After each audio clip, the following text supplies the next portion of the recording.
c'est l'épisode sur l'actualité au 5 octobre 2025. Commençons par les Shameless Plugs. 12 au 17 octobre, Objective by the Sea version 8. 14 au 15 octobre, AttackCon version 6. 14-15 octobre, Forum in Cyber Canada. Code rabais dans les show notes. Je vais animer 2 panels et je vais être participant à un autre panel. 4-5 novembre, FurCon 2025. 8 et 9 novembre, DEFCON en présentiel à Montréal ou en virtuel pur et dur. Je serai présent pour animer. Si vous venez faire une jazz, je serai présent. 17 au 20 novembre, European Cyber Week à Rennes en France. Je vais y être, potentiellement serrer des mains et enregistrer quelques podcasts spéciaux à ce moment-là aussi. Et le 25 et 26 février, le Secure. Le coffre est ouvert. L'information dans les show notes, si vous voulez aller postuler, sinon écrivez-moi directement. Ça va me faire énormément plaisir de consolider vos excellentes conférences que vous proposez. Commençons rapidement sur les différents éléments de cette semaine. Il y en a beaucoup. Pour ceux qui trouvent que je parle vite, attachez votre truc. Je vais parler vraiment vite aujourd'hui ou réduisez la vitesse de votre lecteur pour être capable de suivre la cadence. Il y a vraiment beaucoup de nouvelles. J'ai vraiment eu difficulté à trier. J'en ai enlevé quand même beaucoup. Mais il en reste encore énormément et je crois que c'est très important de les aborder puisque ça va quand même moduler les différents éléments et certains petits éléments éditoriaux qui vont apparaître au travers.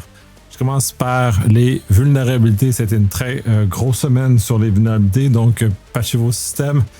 Si ce n'est pas fait automatique, activez-le au possible.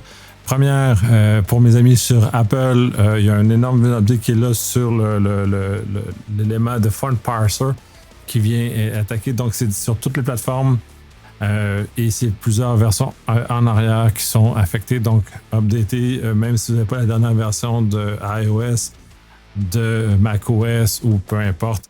Cette vulnérabilité-là affecte de façon vraiment très, très large. C'est des problèmes récurrents dans ces choses-là. Il n'y a pas que Apple qui le vit. Je crois que la semaine dernière, il y a WhatsApp, que je n'adresse pas spécifiquement dans les show notes, mais WhatsApp aussi est touché par ce genre de choses-là et il y en a d'autres aussi qui se touchent par ce genre d'éléments-là d'interprétation de contenu qui est reçu. Donc, soyez très prudents. C'est des éléments qui sont très sensibles, qui encore affectent beaucoup de logiciels. Donc, c'est un petit peu malheureux cette situation-là. Western Digital, MyCloud, NAS est une vulnérabilité.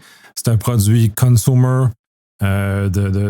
Pour les monsieur et madame tout le monde, c'est un point où il peut prendre que les gens normaux aillent corriger. Ce que je trouve un peu malheureux, ça devrait être vraiment automatique dans tous les logiciels qui sont destinés à des clientèles qui ne sont pas entreprises. Il ne devrait même plus avoir de questions à se poser, ça devrait être corrigé automatiquement, ce genre de choses-là. En même temps, je peux comprendre une forme de résistance de certaines personnes parce que les compagnies ont tendance à d'avoir un très gros appétit commercial, donc de pousser des modifications qui viennent modifier le logiciel qui ne sont pas voulues.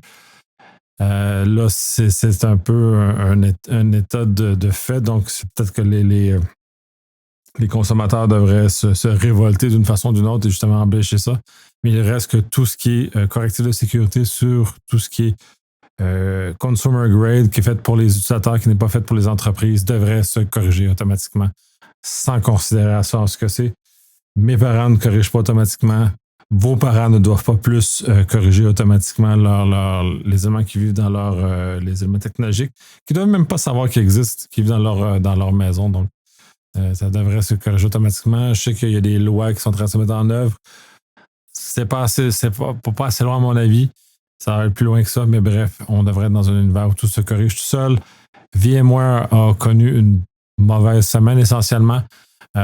Beaucoup trop correctifs majeurs à appliquer, notamment, sachant que c'est sous le modificateur de Broadcom. Je sais que les gens sont en modification, sont en fluctuation. C'est mal aimé maintenant par Broadcom au sens où ça a brusqué beaucoup de gens. Malgré ça, surveillez, assurez-vous d'avoir corrigé. Parallèlement à ça, la Chine aurait utilisé une de ces vulnérabilités depuis au moins 1 an, donc dans un environnement où peut-être que la transition à Broadcom n'a pas permis de corriger ou d'amener les vérifications nécessaires, ce on aurait normalement pu s'attendre d'une compagnie de sérieux de cette ampleur-là. Donc, c'est un peu décevant que ça existe depuis 1 an. Et ça l'amène aussi le fait que vous devriez surveiller vos installations VMware que vous avez dans vos infrastructures. C'est sûr que vous n'avez pas d'infiltration. Les Chinois en l'occurrence, mais de d'autres natures, parce qu'il n'y a pas que les Chinois qui sont intéressés par les différents systèmes, autant les autres éléments qui sont hostiles à l'Occident ou tout le crime organisé qui est là aussi, qui ne cherche qu'à faire un dollar de plus sur votre dos à votre détriment. Donc, de ce côté-là, soyez vigilants côté VMware, même si la compagnie n'est plus tellement amicale. À ça, une preuve de concept est sortie sur le fait qu'il a été démontré que VMware Workstation, on est capable de sortir du guest, aller vers le host. Donc, c'est toujours la hantise des gens en sécurité d'être capable de sortir du confinement de la machine virtuelle pour aller attaquer la machine haute. Ça a été mis en preuve de concept. Ça va sûrement se revoir dans d'autres circonstances. Soyez vigilants. La virtualisation n'a jamais été très étanche, donc assurez-vous de bien surveiller. Et si on va dans la containerisation, c'est historiquement encore moins étanche que la virtualisation. Donc, assurez-vous que vos systèmes, vos contrôles, vos différents éléments en place qui viennent garantir et assurer cette isolation-là soient mis en place correctement pour vous assurer de ne pas subir ce genre de choses-là. Tesla, son module de télémétrie est vulnérable. Comme une Tesla, c'est un ordinateur sur roue, sur la patcher. C'est un peu weird comme idée qu'on doit corriger les Tesla, mais c'est un peu comme tous les objets technologiques dans nos maisons. Ils devraient se corriger automatiquement. Ça devrait se mettre à jour tout ce qui est correction de sécurité. Tesla, dans ce cas-ci, c'est touché, mais Tesla demeure quand même un des véhicules où la cybersécurité est le plus robuste. Les autres ordinateurs sur roue sont probablement moins, donc soyez vigilants. Assurez-vous de corriger si c'est fait ou s'il y a une vulnérabilité ou autrement de vous assurer que de surveiller tout ce qui se passe sur votre véhicule pour s'assurer qu'il ne soit pas hacké et que vous ne fonciez pas malheureusement dans un arbre, comme ça a été présenté dans un film pas si lointain, soit lointain que ça. Veeam aurait une élévation de privilèges qui serait en vente sur le dark web. Soyez vigilants ceux qui utilisent cette solution-là pour notamment les backups de différentes solutions. Donc, vous assurez que c'est bien fait. Normalement, la surveillance associée, votre SIEM ou votre SOC serait en mesure de surveiller. Donc, assurez-vous que ces éléments-là sont bien en place. Le CISA a informé sur une vulnérabilité de sudo sur Linux. Sudo étant très, très important puisque donnant accès relativement à l'ensemble du système, presque. Dans d'autres systèmes, maintenant, c'est bloqué, mais demeure que c'est quand même une sorte très privilégiée. Il y a également d'autres vulnérabilités sur Linux qui sont sorties que je n'ai pas listées. Sudo étant pour moi le plus important en l'occurrence, mais il y a beaucoup d'autres éléments de vulnérabilité dans le kernel de Linux dans la dernière semaine. Donc, corrigez vos différentes instances de Linux que vous avez le contrôle dessus ou tout vérifier sur vos fournisseurs qui ont ou qui vivent sur des Linux en dessous, que ces correctifs-là soient déployés. Plusieurs vulnérabilités de Cisco en cours d'utilisation. Je n'avais parlé des vulnérabilités de Cisco.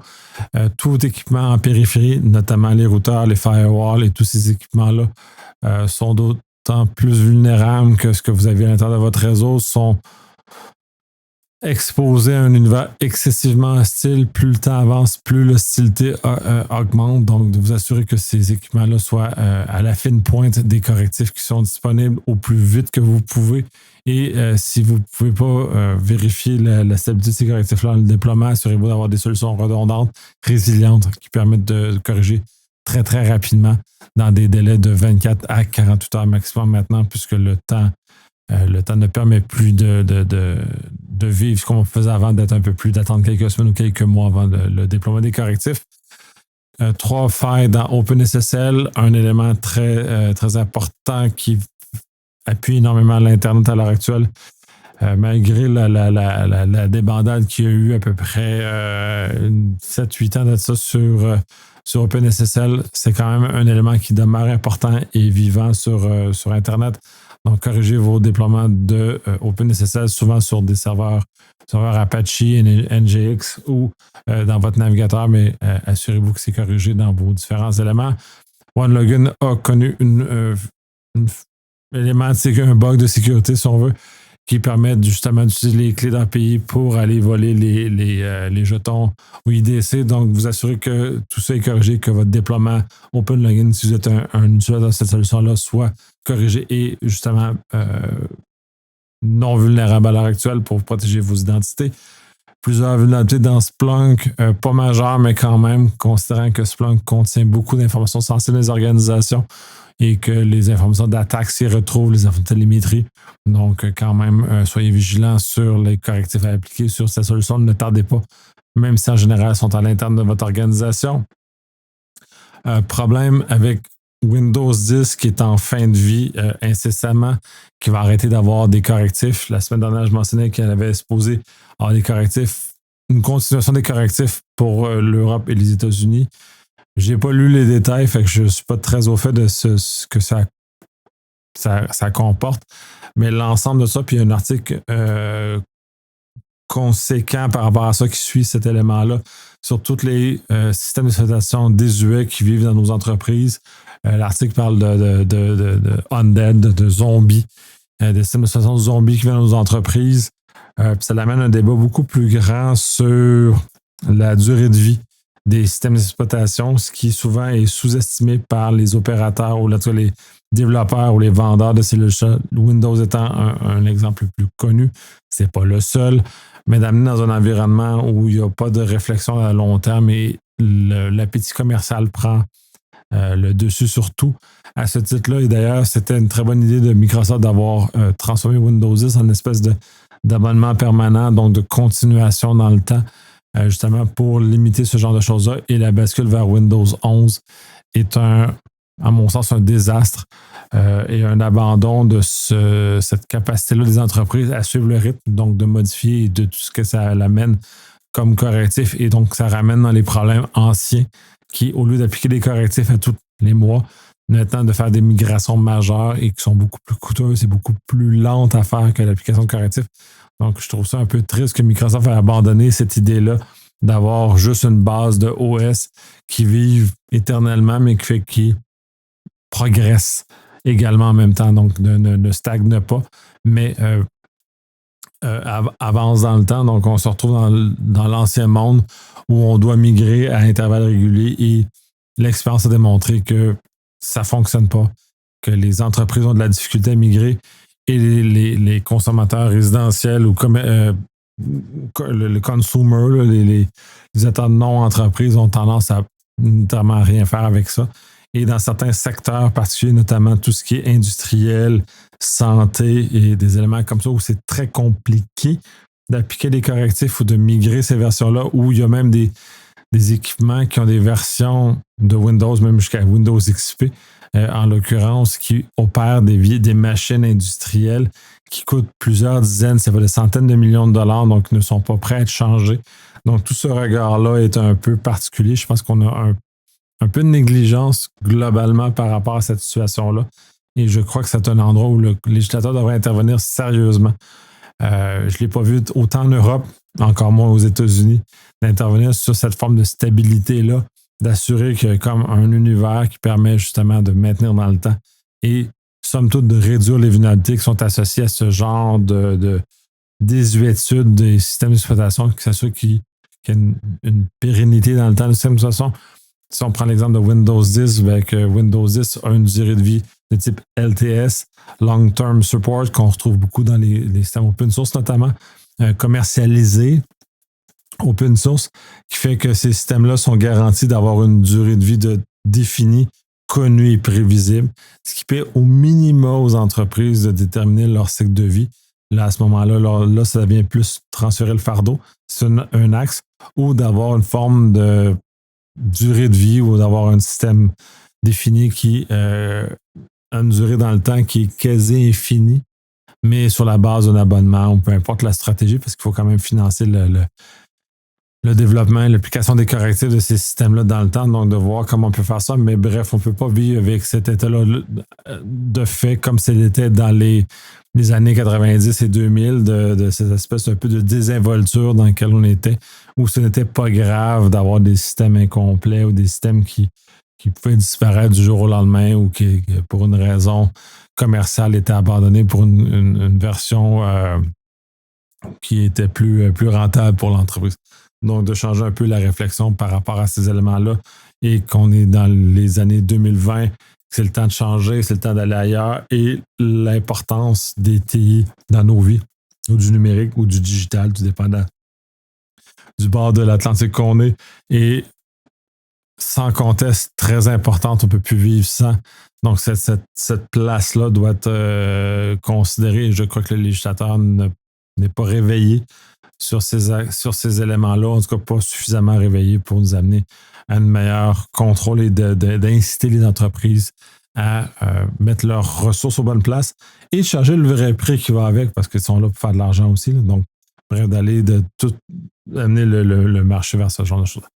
Fin de cette section-là, un grand rant sur ce volet-là. J'en ai d'autres dans cet épisode-ci, fait que c'est pour ça que je vais hyper vite parce que j'ai vraiment beaucoup de contenu, plus quelques rants à bien placer. Section suivante, c'est privacy, vie privée.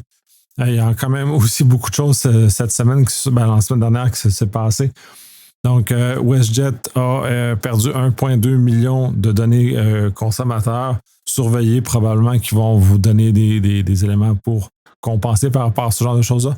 Mais en même temps, c'est plus tellement une nouvelle en soi. Je trouvais important de quand même le mentionner puisque ça ramène, puis ça va faire un lien avec d'autres nouvelles que j'ai aussi. Donc, de ramener ça dans le paysage, puis de voir qu'est-ce qu'on doit faire, comment on doit réfléchir les choses, puisque toutes les entreprises sont incapables de protéger. Wesel, une grande entreprise, n'est pas capable de protéger. Il y en a eu d'autres, puis d'autres nouvelles aussi par rapport à ça que je vais exposer. Ils ne sont pas en mesure de le protéger, malgré les financements, malgré l'argent qu'ils ont en leurs mains. Donc, il faut quand même commencer à regarder sur le fait que c'est inévitable, les failles ou les fuites de données, et donc de réduire la valeur des données pour aller avec ça, mais j'en adresse ça un petit peu plus loin. Et d'ailleurs aussi, j'en profite, là, je fais un petit aparté que j'aurais dû faire en intro que j'ai oublié de faire. Dans les épisodes, normalement dans ce que je discute, il y a des choses qui vont être abordées avec Charles Minton plus tard cette semaine dans les épisodes. Là, j'ai 4 épisodes cette semaine. C'est dans le premier. Le deuxième qui était sur le DEFCON, notamment, et tout ce qui est Bloodhound. Et j'ai d'autres choses. Fait que vous avez beaucoup de contenu super sharp cette semaine. Mais on va revenir avec Charles Minton, je reviens surtout notamment sur le fait que les problèmes existent depuis trop longtemps et on ne les règle pas. Mais bref, dans le privacy, c'est un peu ce volet-là qui est fait. Donc, c'est un peu décevant, mais on va falloir changer un peu notre regard là-dessus parce que clairement, on ne fait qu'en parler et il ne se passe rien. Et le shame que certains groupes ou certaines personnes font n'a aucun effet sur résorber ce problème-là. Donc, ce n'est pas un avenue qui a démontré d'avoir une capacité de régler le problème. Il va falloir réfléchir à d'autres choses, notamment avec le législatif. J'ai l'impression que nos lois ne sont pas adaptées au vrai problème. Mais bon, bref, j'en parle un peu plus loin parce que j'ai une plus grosse nouvelle et plus croustillante à ce niveau-là. ICE achète des données de millions d'utilisateurs de téléphones tous les jours. C'est un peu sur le contexte que les forces de l'ordre américaines, il y avait eu un débat il y a quelques mois avant l'administration Trump sur le fait que le FBI achetait des données dans les data brokers. Avec le changement d'administration, il y a moins de pudeur à cette affaire-là. Donc, toutes les données qui sont dans les data brokers, notamment les données des téléphones cellulaires, sont maintenant accessibles. Donc, la localisation de ces téléphones-là est également accessible. Donc, on est en train de transformer le fait et un peu ce qu'on pouvait anticiper que toute cette collecte d'informations-là puisse commencer à être utilisée par un État un peu plus totalitaire, comme ce que les États-Unis sont en train de devenir. Donc, de vouloir contrôler les populations, d'exposer les données, d'exposer les choses. Donc, les libertés sont énormément atteintes des individus. Les présomptions qu'on a de se déplacer librement malgré que nos données soient téléporter dans des centres de données, que que toutes ces compagnies sachent ce qu'on fait, nous semblait jusqu'à tout récemment anodin. Pour les citoyens américains, c'est juste terrible cette situation-là d'être exposé maintenant à ce genre d'éléments-là de surveillance contre leur gré ou contre leur compréhension. Et pour les citoyens non américains qui ont également leurs données dans les data brokers américains, cette situation est beaucoup plus compliquée. Le Canada étant une place où on est par proximité énormément dans les data brokers américains, donc ça pourrait devenir nous mordre éventuellement. Situation qui est un petit peu désagréable. Et les lois américaines pré-Trump offraient des pouvoirs supplémentaires quand même aux services frontaliers, des éléments comme ça. Donc, on change l'univers, les technologies qui, à mon avis, devaient nous amener vers une forme de libération et d'ouverture, nous amènent plus vers une forme de contrôle, ce qui m'attriste énormément par rapport à ce que j'anticipais à une autre époque d'adolescence, dans laquelle j'ai déjà parlé dans plusieurs autres épisodes. Amazon va inclure la détection faciale dans les caméras, les satellite ring. C'est assez troublant. Les autres le font aussi, donc c'est répandu. Par ailleurs, on l'a vu notamment avec Amazon, ça a un lien avec la nouvelle précédente. Les forces de l'ordre vont utiliser cette information-là pour repérer les gens. Donc, le fait que ces données-là soient faites, que ces caméras-là qui sont tout le temps en lecture de leur environnement puissent identifier les gens, donc de localiser les gens en tout moment parce que ces caméras-là vont les avoir repérés, nous amène dans un autre élément de dystopie. Et pour les États-Unis, ça va nous amener aussi dans un contexte de plus grande capacité à contrôler les masses, sachant aussi que ce qui est un peu ironique dans le contexte d'Amazon, beaucoup d'employés de livraison d'Amazon sont des immigrants aux États-Unis, mais pas juste aux États-Unis, à travers le monde, c'est comme ça aussi, parce que c'est des emplois qui sont peu payés, mais qui permettent à ces premières générations d'immigrants-là de mettre sur un pied et de grandir dans un pays, de devenir des citoyens et finalement d'avoir à la seconde et la troisième génération d'avoir une contribution très importante dans la société, mais de pouvoir les tracer. Quand on disait que ICE achète les données de localisation téléphonique, mais ICE va pouvoir acheter les données de ces éléments-là et notamment tous les livreurs sont potentiellement des cibles de ICE également. Fait qu'on va arriver dans un système qui est un peu particulier et toutes les conséquences non prévisibles de ces technologies-là sont en train de se matérialiser et c'est un peu fascinant et un peu terrifiant de voir ces éléments-là se dévoiler devant nos yeux. À mes yeux, ce qui était du Black Mirror il n'y a pas si longtemps est en train de se transformer en quelque chose qui est beaucoup plus proche du réel. Le Electronic Foundation, Free Foundation, en tout cas, bref, le FF, j'oublie le titre long en anglais, a sorti un article qui est intéressant puis qui nous amène une réflexion un peu dans la même ligne de ce que je mentionne, c'est que tout dommage à la privacy, à la vie privée est un préjudice, préjudice en l'occurrence. Donc tous ces préjudices-là sont réels, sont importants et c'est pas parce qu'on n'a pas l'impression qu'ils sont ou ça. Ils sont durables. Et ces dommages-là, ce matériel, je parlais des caméras Ring qui vont commencer à faire de la reconnaissance faciale, mais toute la détection des plaques automobiles, tous ces éléments-là qui nous permettent finalement de nous tracer, tous ces trackers-là qui vivent et qui nous permettent de savoir où sont les gens à tout moment. Et on est sur le point de savoir, dire où est ma femme et on va être capable de déterminer à quel endroit, si elle a visité des maisons dans ton entourage ou d'éléments comme ça. Donc, ça devient un peu troublant et nous amène dans un contexte de contrôle qui est toxique à mon sens, qui n'est pas compatible avec le volet de liberté et libertarien qui est aussi promu par les États-Unis notamment. Donc, on est dans un contexte où je suis trop intéressé par mes voisins quand dans les faits, personnellement, je m'en fous un peu de ce qu'ils font et qu'ils sont libres de faire bien ce qu'ils veulent et de ne pas avoir à s'inquiéter de mon jugement, mais ces technologies nous amènent dans une réflexion qui n'est plus la même. Et tous ceux qui sont trop curieux, disons, notamment l'État qui commence à l'être un peu trop, vont commencer à pouvoir utiliser ces données-là. Desjardins revient dans les nouvelles et c'était un des éléments que je voulais aborder parce qu'il y a plusieurs choses par rapport à ça. Desjardins réapparaît dans les nouvelles parce que semblerait que 50 000 dossiers de Québécois se retrouvent dans le dark web. Donc, essentiellement, puis ce qui a été ce qui est mentionné jusqu'à présent, c'est les données de 2019, de la fuite originale, qui aurait trouvé à se rendre jusque dans le dark web. Jusque-là, il n'y a pas d'étonnement jusque-là à ce moment-là. Il y a déjà des gens qui sont en train de déchirer leur chemise sur les réseaux sociaux de cet élément-là. D'autres, un peu plus comme moi, qui sont un peu plus, peut-être pas indifférents, mais qui relativent davantage la situation, puisque c'est des vieilles données qui datent quand même déjà de beaucoup d'années. Et en plus de ça, au-delà du fait que c'est des vieilles données, on fait une grande histoire avec ces éléments-là, puis j'en faisais un peu référence sur le vol des données de WestJet. Puis on parle de NAS dans le cas de Desjardins, d'adresse.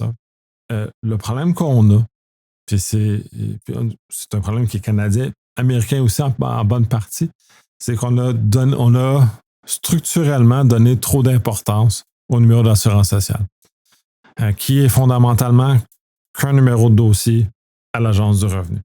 Ce numéro-là ne devrait être utile que pour déclarer à l'Agence du revenu nos revenus, étant donné les payes, les placements, les choses comme ça. Ce qui est son utilisation principale et sur quoi on devrait être de toute façon, ce qui est fait. Par ailleurs, les institutions financières ont pris un raccourci et ont utilisé ce numéro-là parce qu'ils doivent l'utiliser pour rapporter des informations à l'Agence du revenu fédéral ou de votre province dans un contexte canadien. Et on a fait un numéro de simili dossier pour eux-mêmes. Donc, ils ont transformé, ont dénaturé la fonction de ce numéro-là. Et là, devient tout le problème parce qu'en ayant donné une valeur supplémentaire à ce numéro-là, qui n'est pas juste un numéro de dossier, mais qui devient un numéro, une forme de clé ou une forme de clé unique qui nous identifie dans l'ensemble des systèmes et qui nous permet d'accéder à avoir du crédit. Et toutes ces affaires-là sont, tant qu'à moi, une déviation de l'usage original de ce que le numéro d'assurance sociale doit être. Et là, ça devrait être changé. Et ceux qui en font cet usage-là ou qui n'en font pas un bon usage devraient être punis dans l'ensemble du système. On doit avoir une loi, on doit avoir un élément qui devrait interdire l'usage en dehors de ça. Ou si on veut faire une demande de crédit ou des éléments comme ça, le numéro d'assurance sociale ne devrait être qu'un élément qui nous permet d'aller chercher de l'information, mais qui ne devrait pas me mener jusqu'à l'ouverture de crédit. Un des problèmes qu'il y a, ou qui ne devrait pas mener jusqu'à le vol d'identité. Je trouve ça un peu farfelu que mon seul numéro d'assurance sociale soit suffisant pour recréer mon identité et m'a volé. Notre système est brisé. Donc, le fait d'avoir donné cette valeur-là à cette donnée-là, qui, somme toute, c'est comme mon numéro de dossier chez mon fournisseur télécom, c'est comme mon numéro de dossier chez mon fournisseur Internet, c'est comme mon numéro de dossier, peu importe. On est un peu dans un contexte où mon numéro de dossier a pris une valeur qui est démesurée. Donc, cette nouvelle-là, oui, c'est important dans un contexte dans lequel on est, mais je pense qu'on devrait arrêter de le réfléchir de cette façon-là, puisque notre système est fondamentalement brisé. Et on devrait réparer l'élément brisé de notre système au lieu de s'entêter à avoir des enquêtes de crédit, pas des enquêtes de crédit, mais une surveillance de crédit et tout ce que ça comporte, parce que tout cet univers-là a été créé pour les banques, essentiellement. Et ces banques-là ont créé le problème en créant ce système-là. Donc, je crois que c'était à eux à changer la façon que le système fonctionne pour régler le problème qu'ils ont créé. Parce que si on remonte à la création du numéro d'assurance sociale, il n'y en avait pas de préoccupation. C'était fait pour donner un numéro fiscal. Et c'est pour ça que ce numéro-là est très difficile à changer. Parce que structurellement, il n'a jamais été pensé pour ce qu'on en fait maintenant. Donc, soit on arrête d'utiliser pour ce qu'il est maintenant, ou soit on permet de changer comme un numéro de carte de crédit. Parce que là, il faudrait être cohérent dans tout ça, parce que sinon, on fait juste entretenir un problème. Et à ce moment-là, je trouve que les institutions et le gouvernement sont responsables du problème dans lequel on est et qui pourrait être réglé d'une façon assez simple et nous sortir de cet élément-là Et ça dépasse juste le fait de geler le crédit ou ces éléments-là. Structurellement, c'est brisé. Donc, il faudrait que structurellement, il répare comment le système s'est brisé, donc d'arrêter de faire ce genre de choses-là. Et ce qui mènerait au fait que le vol des identités qu'il y a eu chez Desjardins en 2019 n'aurait pas de conséquences si graves que ça. Et jusqu'à maintenant, jusqu'en 2025, dans lequel on s'énerve, que les éléments chez WestJet ne sont pas si graves que ça et qu'ils ne vivent que des pénalités financières sur le fait qu'ils ont échoué à protéger. Ça, c'est correct parce qu'il faut que ces fiduciaires-là de nos informations soient quand même responsables puis qu'ils mettent les mesures en place. Mais sachant que c'est impossible d'arriver à 100% de protection, mais il faut aussi arriver au fait que de diminuer la valeur de ces informations-là. Et de fait, si on diminue la valeur de ces informations-là, on n'en parlera plus des nouvelles. Les voleurs ne s'y intéresseront plus. Donc, on va changer le système et on va déplacer les problèmes ailleurs. Cela étant dit, je n'ai pas la solution.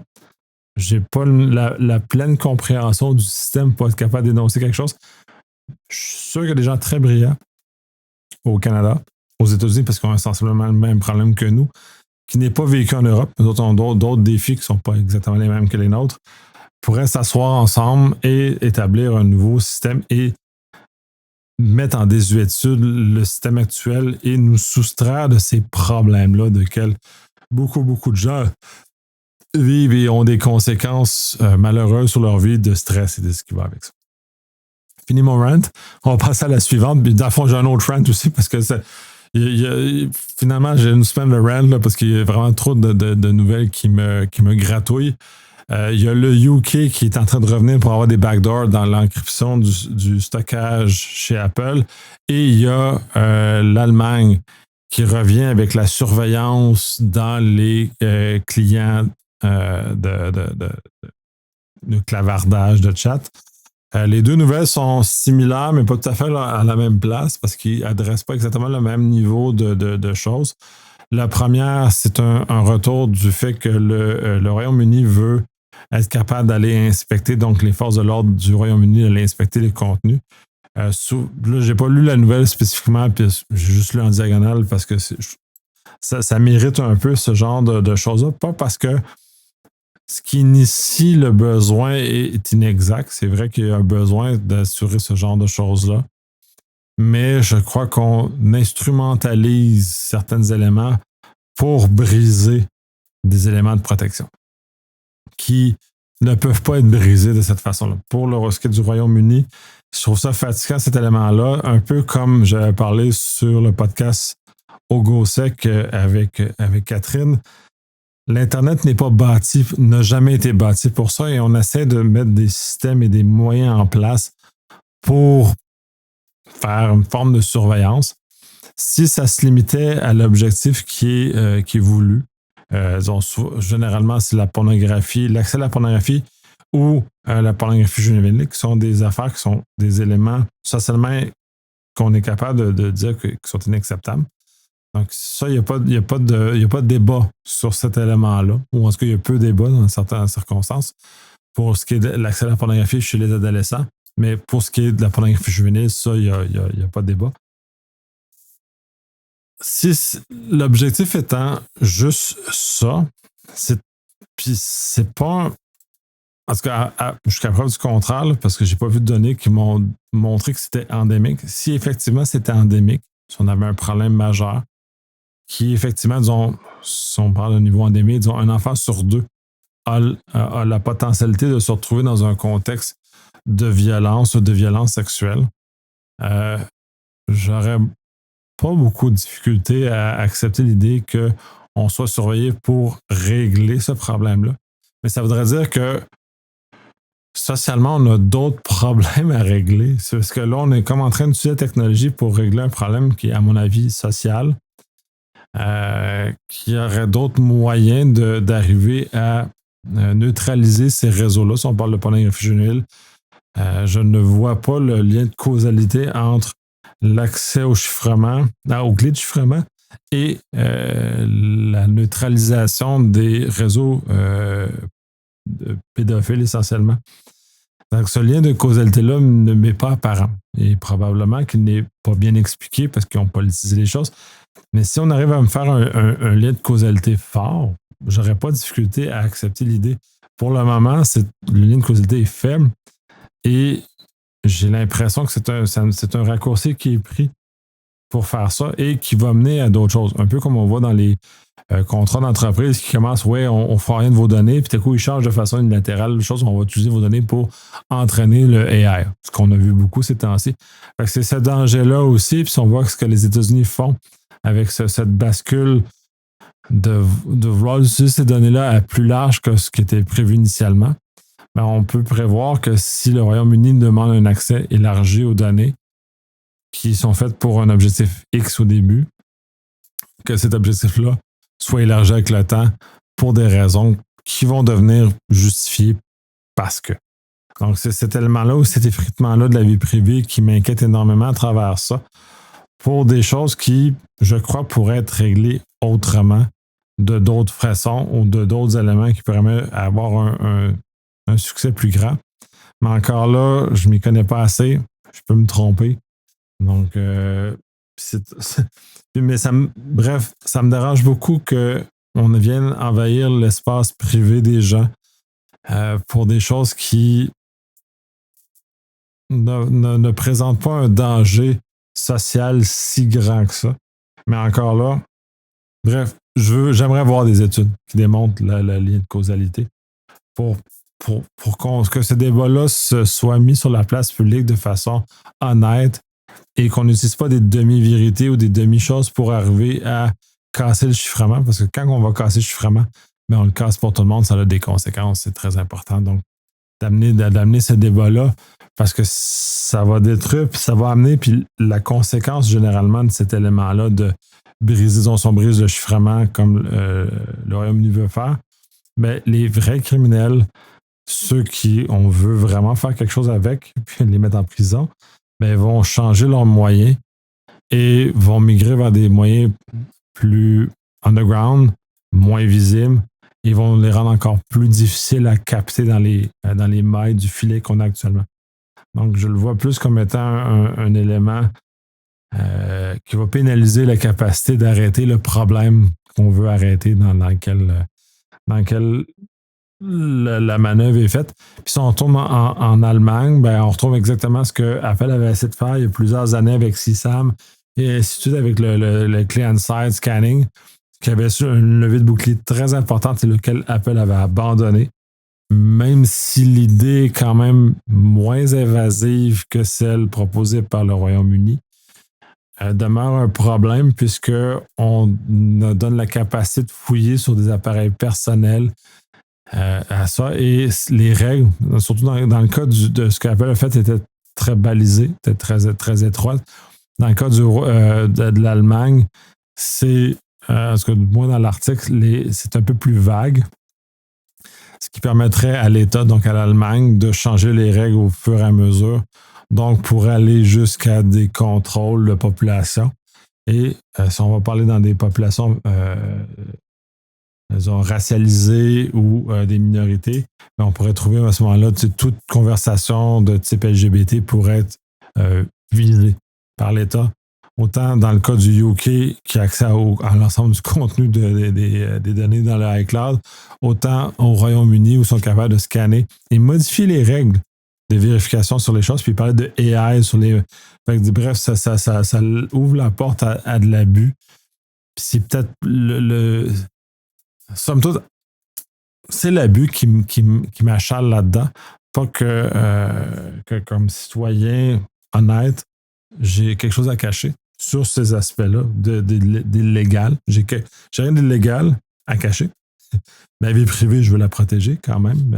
Mon numéro de carte de crédit, je le cherche à le cacher parce qu'il n'est pas d'usage commun. Et jusqu'à temps qu'on change l'usage du NAS, j'essaie de le cacher aussi parce que c'est pas ça. Mais de l'autre côté, de faire envahir ma vie privée sur des choses aussi floues que ça m'achale beaucoup. Et en tout cas, bref, je suis très inconfortable. Bref, fini du rant. Je suis en train, il y a beaucoup d'axes là-dessus. Il y a beaucoup de place à débat. Par ailleurs, et pour régler les problèmes qui sont mentionnés, si on parle tout, puis il y a eu le cas de la pornographie aux États-Unis dans la dernière semaine. Là, c'est la pornographie juvénile, ce que l'Europe veut faire essentiellement, là, dans les grandes lignes. S'il y a des moyens avec les technologies qu'on a ou d'adapter les technologies qu'on a pour réussir à atteindre l'objectif, qui est un très bel objectif par ailleurs, puis c'est une très grande tristesse que des enfants puissent subir, peu importe la violence qu'ils puissent vivre. Si on peut trouver des moyens de bloquer et d'arrêter ça, mais dans le respect des autres, j'aimerais qu'on amène ça dans le débat, qu'on amène la conversation et qu'on ne se polarise pas sur le fait non, c'est mal, oui, je veux absolument, puis qu'on soit juste confrontant à ce moment-là et qu'on trouve une solution technologique en l'occurrence qui nous permette à la fois de protéger les enfants, soit d'être exposés de la pornographie ou d'être entraîné dans des réseaux de pornographie, ce qui dans les deux cas est très toxique. Si on peut trouver quelque chose qui, en même temps, respecte la vie des autres et ne puisse pas être abusé par un État dont on va glisser vers un élément un peu plus totalitaire, ben, j'aimerais ça entendre, voir, puis je suis sûr qu'il y a des éléments technologiques qu'on est capable d'arriver à ce moment-là qui respectent la vie privée, mais en même temps qui permettent d'intercepter la grande partie des gens qui devraient être mis en prison pour des actes qui sont vraiment, vraiment très, très odieux en ce sens-là. Ça fait partie. Je vais faire mon rant là-dessus. Puis là, on parle encore de breach. Des compagnies d'assurance ont laissé fuiter. Ça revient avec la nouvelle de WestJet. Ça vient avec le fait qu'on donne la valeur et des données qu'on ne devrait pas. Signal vient de déployer une amélioration à son protocole post-quantum en mettant un troisième ratchet à son élément, donc empêcher le retour arrière, donc élaborer. Allez lire le blog post est super intéressant, super technique par ailleurs, mais super intéressant donc de voir comment tout ça se matérialise et comment on peut mettre ça en place. Donc, de voir ces éléments technologiques-là se déployer, puis c'est toute cette ingéniosité pour nous préparer à ce qui s'en vient devant nous. Puis par ailleurs, je vais probablement avoir un collaborateur quantique dans les semaines et mois qui s'en viennent. Donc, je vais pouvoir explorer ce sujet-là et vous partager tous ces éléments-là qui, justement, où on s'en va tranquillement. Et qu'en tant que praticien, c'est important de savoir où on s'en va. Microsoft a déployé des éléments de clonage de voix, comme Apple aussi par ailleurs, sauf que le volet de Microsoft est beaucoup plus étendu dans son système d'exploitation et dans ses logiciels, ce qui fait que ça a beaucoup plus place à l'abus et à la réutilisation pour les malveillants. Comme c'est déjà un énorme problème de voir la réutilisation de la voix pour tromper dans les appels, pour faire de la fraude, le fait que Microsoft le rende aussi facile à travers des API, à travers différentes structures de son système d'exploitation et de ses logiciels, ça devient un peu troublant de voir cet élément-là qui était parti sur une bonne idée, mais de gens qui n'avaient peut-être pas l'esprit suffisamment mal tourné pour voir les conséquences de ce qui pouvait arriver avec cette technologie-là et comment les gens pourraient l'utiliser. Donc, on est dans un contexte comme ça, donc on est exposé à une situation qui pourrait devenir très problématique, puisque le clonage de la voix est un des éléments les plus faciles à l'heure actuelle et les plus utilisés par les malveillants. Donc, on vient de donner un autre outil aux malveillants pour œuvrer là-dessus, jusqu'à temps qu'on démontre que ce soit. Mais bref, cela, comme est inclus dans les systèmes, il n'y a pas de coût, contrairement aux autres systèmes qui sont en place. Dans la nouvelle privacy, Discord a une fuite de données avec des photos, des éléments comme ça. Personnellement, je comprends qu'on doive prouver Know Your Customer. Par ailleurs, ces scans de photos-là, on devrait s'en débarrasser, on devrait s'appuyer sur des systèmes plus robustes pour vérifier l'identité et ne pas stocker de ces éléments-là. On l'a vu avec T également, qui a été abusé, que justement des informations de cette nature-là, photos, des cartes d'identité ont été exposées. Donc, il faudrait peut-être se débarrasser de ces éléments-là, aller vers des choses plus modernes. Par ailleurs, ce qu'on voit dans d'autres pays, c'est pas fait dans un esprit ouvert et de liberté. Donc, on est un peu dans un drôle d'élément, mais bref, il faudrait arriver à un élément d'identité Internet. Un peu ce que le gouvernement du Québec essaie de faire, ce qui est des projets qui roulent au Canada, mais qui sont pas matures encore, qui est partiellement déployé ou complètement en France notamment, mais et dans d'autres pays de l'Europe, du grand ensemble de l'Europe. Donc, de voir comment on peut faire ça pour éviter justement d'exposer des éléments comme ça qui peuvent faciliter le clonage de nos identités et d'aller ailleurs. Après tout ce rant, tous ces éléments-là, il y a quand même du bon cette semaine, si vous avez suivi jusqu'à présent. Puis il va y avoir de l'insolite. Ce qui est des gains qu'on a eus cette semaine qui sont très importants. Le Clusif a diffusé un guide de cybersécurité des systèmes industriels. Allez voir dans les show notes, c'est disponible sur leur site. Je trouve ça super intéressant qu'ils diffusent des publications comme ça. Par ailleurs, si vous êtes déjà, si vous aurez déjà dans le domaine, c'est un document qui est fait pour les gens qui commencent, donc qui est un peu plus éducatif, qui amène plus pour des entreprises ou des gens qui ont une connaissance rudimentaire de la sécurité dans un système industriel.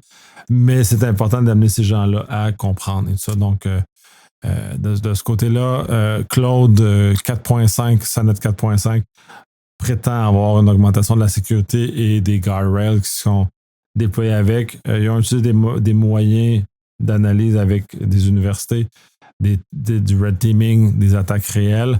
Donc, ils ont testé ça à un point où, selon le compte-rendu, Claude se serait rendu compte qu'il était dans des tests. C'était un peu amusant de constater que l'AI, qui est pourtant qu'un modèle prédictif, détecte qu'il est dans un état de test. J'aimerais ça voir qu'est-ce que ça représente quand il dit qu'il détecte.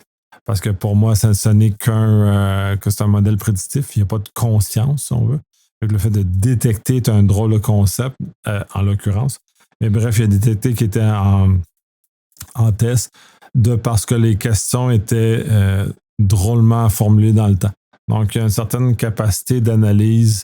Puis c'est intéressant de le voir, d'analyse de contexte, parce que sa fenêtre de contexte est quand même suffisamment grande pour qu'il soit capable de détecter que la vitesse des interactions est trop grande, que les changements de choses soient trop grands. Donc, c'est intéressant de voir que des comportements comme ça sont détectés, aperçus. Donc, c'est de voir, je ne sais pas si c'est dans l'entraînement lui-même ou dans les mesures de contrôle compensatoires autour qui viennent faire ça, mais c'est très intéressant de voir cet élément-là s'exprimer et comment les modèles, le modèle est capable d'arriver à ce genre de choses-là. Google Drive Desktop rajoute un élément de détection AI sur les éléments. Donc, tout ce qui est potentiellement un fichier de rançon logiciel est intercepté. Donc, c'est un élément très important.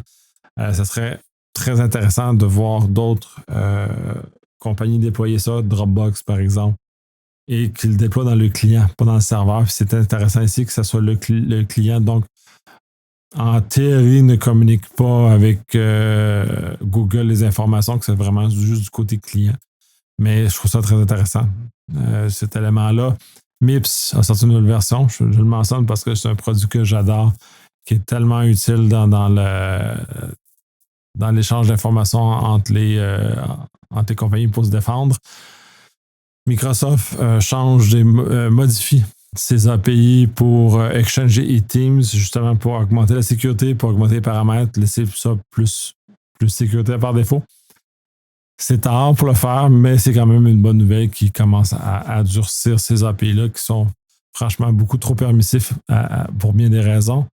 Le client Outlook va cesser d'afficher les images SVG. J'avais mentionné dans la semaine, les SVG sont potentiellement dangereux parce qu'ils peuvent contenir du langage crypté. Puis je trouve ça une drôle d'idée de mettre du script dans une image, mais bref, on veut trop faire et on se crée des problèmes avec ça. Donc, on vient d'évaluer ce format d'image-là parce qu'on y a mis trop d'informations à l'intérieur de ci. Donc, on a donné la capacité de l'utiliser comme vecteur d'attaque. Fait que, bref, ces images-là ne sont plus affichées. S'ils sont dans un fichier joint, ils sont toujours capables d'être accédés malgré tout. Gmail, pour le côté business, maintenant permet le chiffrement bout en bout même avec des clients qui sont en dehors de l'environnement de Google. C'est une très bonne nouvelle. Et c'est de l'enregistrement à bout en bout où les clés ne sont pas contrôlées par Gmail. Ce qui est d'autant plus intéressant que le contenu est vraiment protégé de Gmail et donne une certaine forme de souveraineté des données qui sont véhiculées comme ça, puisque Gmail ne peut pas les voir et ne peut pas opérer dessus. Donc, c'est une bonne nouvelle, ce genre de choses-là. Il y a un équivalent chez Microsoft avec ce qui était AIP, les labels et ainsi de suite.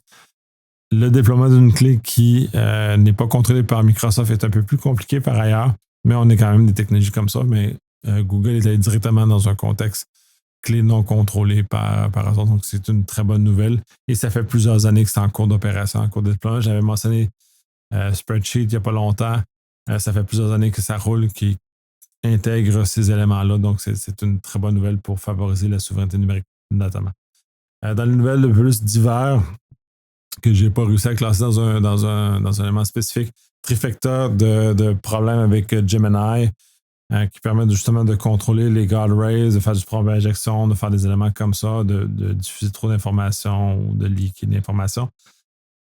Malgré les énormes efforts de Google à limiter, puis ils ont des très beaux frameworks pour expliquer comment utiliser et protéger, c'est très difficile à sécuriser du AI parce qu'il y a un volet qui est encore très imprévisible dans sa façon de réagir et de comment ça va interpréter une question, un prompt pour mener à des éléments supplémentaires, autant dans un contexte intégré avec Workspace, autant dans des éléments autonomes ou de agentiques.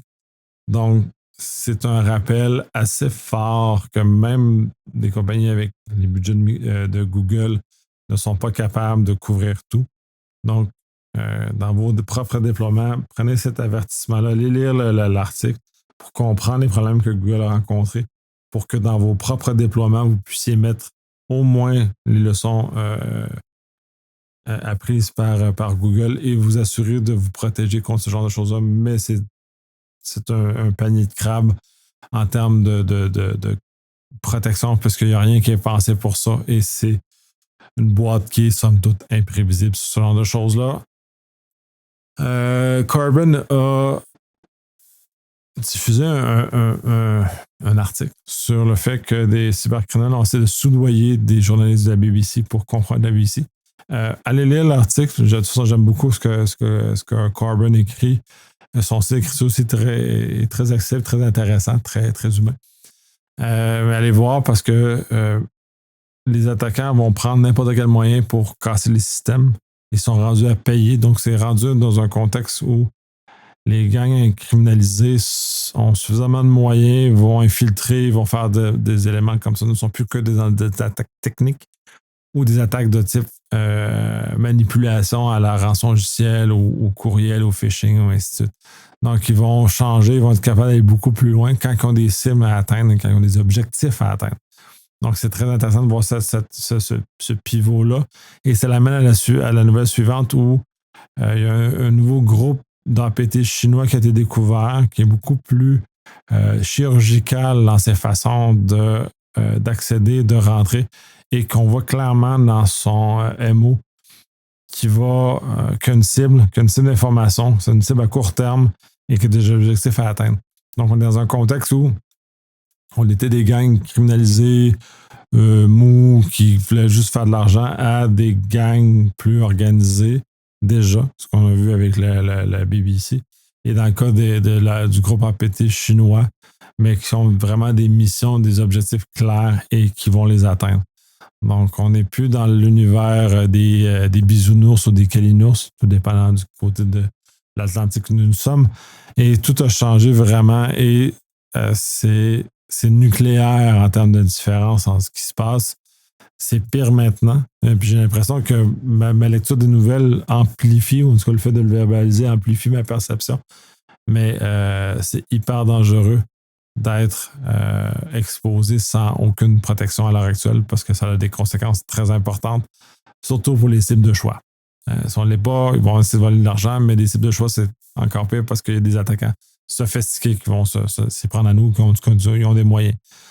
Corée du Nord, on avait les travailleurs en Haïti qui étaient frauduleux, qui essentiellement venaient chercher de l'argent, donc ils ramassaient de la paye pendant plusieurs semaines ou plusieurs mois avant qu'ils soient détectés.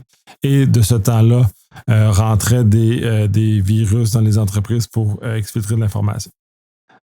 De ce modèle-là, la Corée du Nord a appris, a évolué et maintenant va dans d'autres domaines, donc sont rendus plus loin, vont dans le domaine de la santé, l'industriel et ainsi de suite, et ont appris de leurs erreurs, donc de ne pas infecter le poste dès la réception, de se donner du temps avant de poser des gestes qui ont une potentialité de se faire détecter. Donc, d'avancer avec ce genre de choses-là. Donc, s'attaquer à d'autres choses. Et ils sortent maintenant du simple fait des États-Unis. Donc, ils vont dans d'autres pays, majoritairement anglophones, mais pas exclusivement. On les voit aussi en Allemagne, notamment. Donc, ils sont en train d'exporter ou de réutiliser ce qu'ils ont appris avec les États-Unis pour les travailleurs en Haïti, pour d'autres domaines maintenant, ce qui vont avec ce genre de choses-là. Avertissement sur les extensions AI pour les navigateurs Chrome. Ceux-ci sont toxiques. Surtout, ils parlent dans ce cas-ci des outils d'intelligence artificielle parce que ça vient intéresser les gens. Soyez prudents. Si ça n'est pas des marchés standards, si c'est pas reconnu, il y a un danger. L'association ne peut plus essayer d'installer un petit plugin d'un dude que la Sparlophone, mais maintenant, généralement, le dude que la Sparlophone, c'est un attaquant qui se cache en arrière. Donc, on a vraiment changé l'univers complètement entre du côté d'essayage et de bienveillance du net à un complètement hostile. Donc, maintenant, même les plugins sont rendus dangereux. Il faut être très, très, très prudent. Les groupes d'attaquants, principalement en Europe, s'attaquent aux routeurs cellulaires qui sont déployés dans plusieurs entreprises, dans plusieurs grandes entreprises, probablement industrielles majoritairement, ou dans des lieux distants et ainsi de suite. Donc, ceux-ci sont utilisés pour faire des campagnes de spam par SMS, principalement, sont utilisés. Donc, comme ils ont des numéros légitimes et ainsi de suite, bon, ça rend ça beaucoup plus compliqué de poser des actions. C'est l'équipe de Sequoia qui l'a trouvé, avec qui j'ai probablement amorcé une collaboration dans les prochaines semaines, mois. Donc, c'est un très beau travail de leur part d'avoir repéré tout ça et d'analyser toute l'information. Allez lire l'article, c'est super intéressant. Et allez voir le blog de Sequoia directement si vous voulez aller plus de détails. À l'heure actuelle, au moment où on se parle, le shutdown est encore actif aux États-Unis depuis quelques jours. Celui-ci amène une réduction énorme des personnes, des travailleurs essentiels, si on veut, aux États-Unis, notamment en cybersécurité, notamment dans l'administration des systèmes TI. Et ça va l'amener une lenteur dans l'application des correctifs. Ça va l'amener une plus faible capacité à surveiller les infrastructures. Pour un pays comme les États-Unis qui est ciblé énormément par des cyberattaquants de très grande sophistication, cet état de choses-là n'est pas rassurant. Ça l'amène à une situation très complexe. Je ne sais pas s'ils vont être capables de s'en remettre. On va voir la durée, comment les choses vont se passer dans le temps, mais à l'heure actuelle, c'est vraiment pas une bonne nouvelle. C'est un rappel aussi que les différents gouvernements à travers le monde qui sont un peu plus en austérité vont aussi tendre à couper dans les services TI et incidemment couper dans l'administration des systèmes, mise à jour et ainsi de suite. Donc, il n'est pas exclu que ces éléments-là soient aussi présents au Canada, en Europe ou d'autres, que les systèmes ne soient plus mis à jour aussi régulièrement qu'on devrait, même si ça devrait être des éléments qui ne devraient être non négociables à l'heure actuelle, puisque ça l'amène nécessairement des problèmes. L'Europe, l'ENISA a sorti un rapport sur les formes d'attaque. Pas de grande surprise. Je vous invite à aller lire le rapport quand même parce qu'il est très intéressant. Pour ceux qui travaillent dans le domaine, c'est très prévisible ce qui est là. Ceux qui travaillent moins en gestion d'incidents, c'est tellement-là, les lire, qu'il y a quand même beaucoup de perles intéressantes à l'intérieur de ce document-là. Belle recherche. C'est intéressant aussi également, puis pour moi, c'est nouveau de regarder du côté européen, mais de voir qu'il n'y a pas que les États-Unis qui parlent sur ces analyses-là, donc de voir des données européennes aussi pour augmenter le regard, la diversité de tout ce qui se passe. L'Autriche abandonne Office, s'en va vers LibreOffice, ce qui à prime abord, il fait comme d'autres institutions en Europe, ce qui est en soi une bonne chose au niveau de la souveraineté numérique, ce qui est un mouvement très fort en Europe à l'heure actuelle. Par ailleurs, comme Office et tout ce que ça suit a été largement exposé, la sécurité est beaucoup plus robuste qu'un LibreOffice, laquelle la sécurité n'a pas été exposée. Donc, on risque de voir beaucoup de vulnérabilités sorties dans LibreOffice dans les prochains mois et prochaines années. C'est un peu comme l'effet du Mac qui riait beaucoup de la sécurité de Windows à l'époque où Mac n'était pas en grand nombre, n'était pas exposé. Comme les choses ont changé, maintenant les Macs sont aussi exposés, donc aussi en problème que Windows. LibreOffice va vivre à peu près la même chose, donc il va être beaucoup plus exposé à un environnement hostile. Donc on risque de voir. J'ose espérer que l'armée autrichienne va prendre les mesures nécessaires pour surveiller et mettre en place.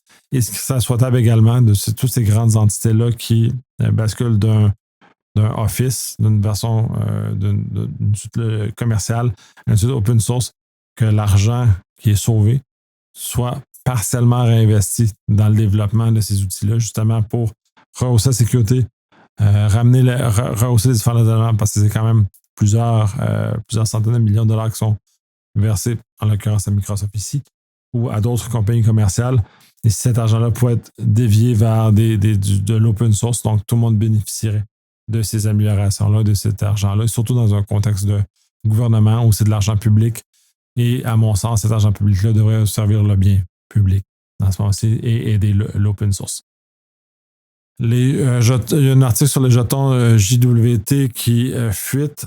C'est un problème assez vaste. On vole les cookies notamment, on vole plein de choses. Donc, tout cet usage des jetons d'identité est un peu négligé. On l'a vu un peu dans le confinement. Il y a certains qui ont pris des raccourcis sur l'usage de ce genre de jetons-là pour certains systèmes. On ne peut pas aller traiter ça avec des involtures parce que ce jeton-là représente la personne. Donc, si on le traite mal ou on l'utilise pour l'impersonnifier la personne, ben ça amène des risques, ça amène des choses. Donc, il faut être très prudent, pas stocker et ainsi de suite. Donc, d'amener toute cette réflexion-là. Et comme beaucoup de choses, comme le vibe coding, ben, j'ai l'impression qu'on est face à des gens qui n'ont pas l'éducation, qui n'ont pas l'expérience qui permet justement d'appuyer et d'avoir les bons réflexes par rapport à ce genre. Fait que soyez prudents. Si vous déployez ce genre de jetons-là, soyez prudents dans l'utilisation, dans la conservation de ce que vous faites avec ces jetons-là. Parce que ceux-ci sont très puissants en termes d'impersonnification d'identité. Dernière section, pas beaucoup de nouvelles, heureusement. Je termine, j'ai vraiment, vraiment beaucoup trop de nouvelles, ça a duré trop longtemps. Trop de rant, essentiellement. C'est de l'insolite. L'insolite, c'est la première, ça vient de Kevin Beaumont, qui porte un regard très intéressant sur les choses. Puis la chose qu'il sait, c'est un post sur Blue Sky qu'il a fait, puis qui chiale un peu, qui rante un peu sur choses. Puis j'aime ça, clairement, j'aime ça ranter. Pas toujours avec des solutions, malheureusement. En tout cas, bref. Dans ce cas-ci, il parle beaucoup du fait que notre industrie, la cybersécurité, s'intéresse beaucoup trop au quantum, au AI, à tous ces éléments-là, la cyberguerre et ainsi de suite, quand on ne s'intéresse pas à ce qui se passe sur le terrain vraiment. Et que tous ces discours-là et très marketing n'ont rien à voir avec le terrain, donc nous amène dans un endroit qui n'est pas constructif. Disons ça comme ça. Donc, allez lire, je trouve ça très drôle ce qu'il avait à dire et les commentaires qui suivent. Le Pentagone a décrété que les sensibilisations cybersécurité seront diminuées. C'est dans la même vague, les barbes ne seront plus tolérées. Donc, c'est un peu insolite comme discours. C'est un peu un retour en arrière, de voir que de se couper du réel et de revenir avec des regards qui ne sont pas rattachés, donc de diminuer la sensibilisation des militaires à la cybersécurité, qui est pourtant tout. Et le militaire moderne est quand même entouré de beaucoup de technologies, donc s'il n'est pas capable de détecter ou de repérer rapidement une attaque, on le pénalise dans son travail. Tant qu'à moi et à beaucoup d'autres personnes. Là, les deux autres sont un peu jointes, mais sont insolites au sens où Il y a un brasseur japonais qui a été attaqué. Ça, c'est une chose. Puis c'est pas une solution qui est souhaitable. Il y a juste le volet japonais de la production de cette compagnie-là qui est affecté. Et le second, puis celle-là, puis c'est pour ça que j'ai gardé vraiment pour la fin parce que c'est plus une joke de papa. Il y a un suite de logiciel, j'imagine, ou quelque chose qui s'appelle Free IPA. Mais IPA, c'est pour Identity Protection and Audit, je crois, qui a une faille de sécurité. Puis moi, dans ma tête, ça allait juste en lecture rapide. C'est sûr que si j'ai une IPA gratuite, c'est sûr qu'il va y avoir une escalation de privilèges facile à obtenir à ce moment-là. Blague de papa.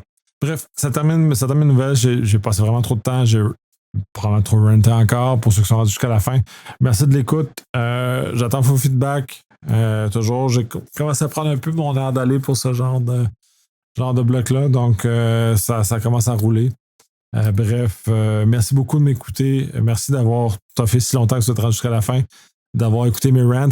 Si vous avez des idées pour répondre aux rants que j'ai faites, partagez-les. J'ai pas d'idées pour résoudre. Ça serait important qu'on ait. Il y a des réels problèmes là-dedans, même si les solutions sont mal exécutées par des gens qui ne comprennent pas les technologies.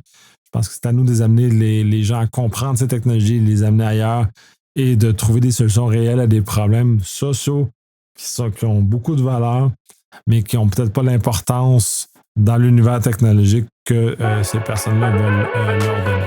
Donc, bref, merci beaucoup.